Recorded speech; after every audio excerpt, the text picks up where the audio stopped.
Hello, Suns fans. This is Suns Latest. I am Rich Rubin. Let's start things off with the 1977 ball with the lucky autograph of the day. This one got smudged out, but it is a Gar Hurd autograph. Gar Hurd, famous for the shot heard round the world in the 1976 NBA Finals that sent a Game 5 that the Suns won. Screw you, Richie Powers, into the third overtime.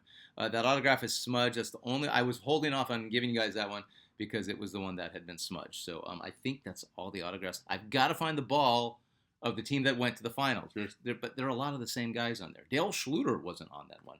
All right, so let's kick this off. So some news. We talked about this, but there's more info about the regular season. Begins Tuesday, October 21st. Suns kick off the season Wednesday, October 27th. The 22nd.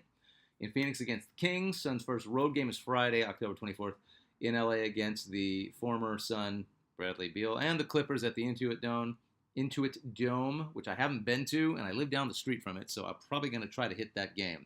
Get some nice nosebleeds and tell you if I can see anything worth seeing. Kevin Durant returns to Phoenix with the Rockets Monday, November 24th at Phoenix Arena. Defending champs Oklahoma City Thunder in Phoenix Sunday, January 4th. This is kind of surprising considering nobody knows what kind of team the Suns are going to be this year. Suns have only 9 national televised games scheduled, only 1 on ESPN, the rest are on NBC and or Peacock. Saturday, November 8th at Clippers on ESPN, the rest are NBC at Peacock. Tuesday, November 8th at Trailblazers, Monday, November 24th against the Rockets in Phoenix. Monday, December 1st at the Lakers.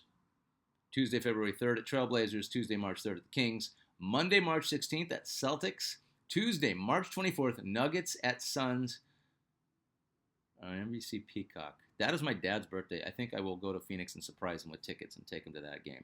Tuesday, April 7th, Rockets at Suns. Those are all, except for the first one, those are all NBC and or Peacock. So those are the national games that you get with the Suns, and it's NBC or Peacock. All right, so, the play-in begins on Halloween. I want to talk a little bit about the legend Pat Riley. I know as soon as you say Pat Riley, it's like, well, didn't he just destroy the Suns throughout the 80s and all the time? And yeah, but hear me out. The Lakers will unveil a statue of former coach and player Pat Riley on February 22nd. Riley's going to join Kareem, Magic, Kobe, West, Shaq, Elgin Baylor, and the voice of the Lakers, Chick Hearn, in bronze outside Crypto.com Arena. Now, I know, it's like, what does he have to do with the Suns? Well, he didn't coach us, but he did play for us. People forget that Pat Riley... I think he was not only number 12, but I think he was the 12th man. Wilt Chamberlain said, that is the worst basketball player I've ever seen. But Pat Riley made the NBA and lasted a long time on grit and determination and hustle. But he did play for the Suns as a reserve on the 1976 team that went to the finals and should have won and deserved to win against the Celtics. As far as I'm concerned, we won that title against F. Boston that year. So congratulations to Pat Riley. If you like basketball, rival or not, you got to respect Pat Riley. Excuse me, you don't have to respect Pat Riley, but you should. If you're a basketball purist like I am, it's not just about your team. I bleed purple and orange, but I love Pat Riley. He's a winner. Here is a thought, and this sort of is about news, I guess. It's more, I also want you to think, about it, and I want you to comment on this stuff as well. So last year, the Suns finished the regular season 36-46, missed the play-in, obviously the playoffs. Considering the talent, it was a pathetic showing. A wasted season. Coach Bud lost the locker room before the All-Star break. It just wasn't working. We just could not get it going after our 8-1 start. Just pathetic. Enough of that. I was looking at the standings from last year. I was just staring at them. And that the division champs, the Lakers, won 50 games. They were 14 games better than the Suns. 14 games doesn't sound like a lot. I know in the NBA, one game can make or break your season or your playoff standing, especially in the West where you lose one game, you can go from second in the West to sixth. I get it. I'm not delusional. I'm just, in my head, I'm thinking, how did a team with Kevin Durant and Devin Booker not at least get 40 games, not 41, get at least 500? And if you can get 41, they're only 14 games out of first place, and they were the worst team in the division. It's just so bizarre to me. I think as I said, I'm not a mathlete, but I think that number is just bugging the crap out of me. Yes, the Lakers had LeBron. And yes, then they got Luka, but we had KD and Booker. I'm never going to, it just drives me nuts to know that we couldn't make that one work. Um, I know KD is gone, but we have a ton of talent and potential. Just looking at the numbers, is 14 wins more that big of a hump to get over this year? I guess it's going to be a lot of people are going to say, yeah, that's the hump we have to get over. But is my bias getting the best of me? Am I missing something here? Tell me in the comments, and thank you for your comments. And what do you think our chances really are this year? Are we a 50-win team, or are we even worse than we were last year? Is it possible that with the talent and coaching staff we have, we can expect the Suns to fight for a playoff spot? I don't know. I'm just wondering. But that's the thought that I had. And remember, with any thoughts that we have as far as where the Suns are going to end up or where they're going to be by the All-Star break, if Coach Ott and his new coaching staff are going to work out, please comment. I mean, it's really it's a big part of what we're doing here on Suns Latest, because if you don't comment, then I'm just going to be spitting into the air. So I really appreciate the comments. I like you guys that are always commenting, like all the time. That makes for really good debate. So thank you for that. And then we have a whole lot of comments to get to as well. So let's see. Comments about, okay, so we're gonna get to the 15. We're doing the top 15 Suns players of all time, regardless of rank, and then we're gonna rank them. So that's sort of this ongoing thing we're doing. And when we're done with that, we're gonna get back to Suns Legend of the Day. So at Hammerton, 1962, a loyal Suns latest follower and commenter. I don't think he made an All-Star team with the Suns, and he wasn't here very long. But I never hear anybody mention that Danny Ainge played pretty good in a Suns uniform. He's kind of a forgotten Sun. No, he made an All-Star team, but he was a Celtic when he made an All-Star team. And he was really good for us, especially in the finals in '93 and especially in the playoffs. He played for the Suns in '92, and he retired with the Suns. He retired as a Sun. No, he didn't retire as well. His last season was with the Sun. Is that correct? You retire as a Sun, or you just retire and that's the last team you play on? He retired in '95. He averaged just under 12 points, dead-eye three-point shooter, along with him and Marley. Teams had to play us not all 94 feet. You never knew who was going to jack a three. And I think that's the biggest part of Ainge's game that goes unnoticed. Between him and Marley, Barkley inside, and KJ facilitating, that was a tough team to beat. That's why they went to the finals and gave MJ hell. He fought with everyone, including MJ, while with the Suns. In '93, he's infamous for this. He threw a ball right at Rockets guard Mario Elie, eventually a Sun. He threw it at his face so hard, Ellie's neck snapped back.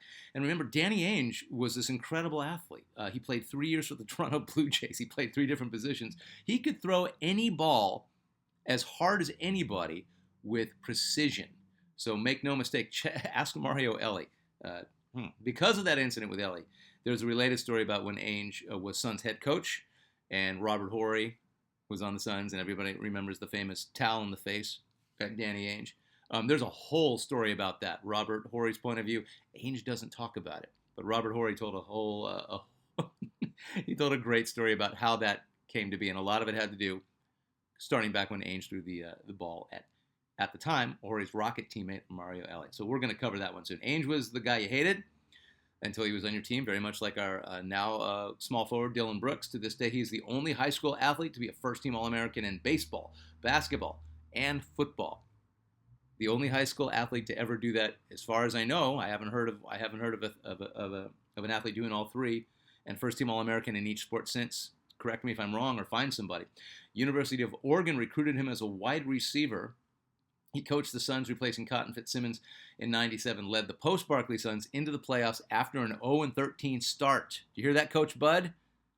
He had an 0-13 start. You had an 8-1 start, and he took him to the playoffs. And what did you do? Always colorful and polarizing guy. Definitely a great player. I don't think he makes the 15. Tell me I'm wrong. Tell me why he should be one of the top 15 Suns players of all time. He definitely made an impact when he was here.